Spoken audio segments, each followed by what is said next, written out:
अरण्याशः ॐ ऐं अंगुष्ठाभ्यां नमः ॐ ह्रीं तर्जनीभ्यां नमः ॐ क्लीं मध्यमाभ्यां नमः ॐ चामुण्डायै अनामिकाभ्यां नमः ॐ विच्चेकनिष्ठिकाभ्यां नमः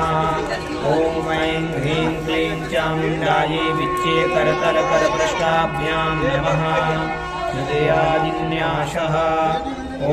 ऐं हृदयाय नमः ॐ ह्रीं शिरसि स्वाहा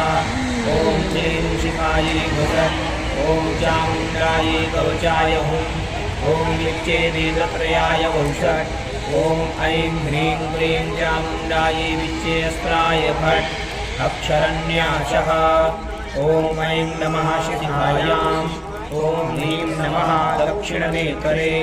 ॐ क्लीं नमः वामनेत्रे।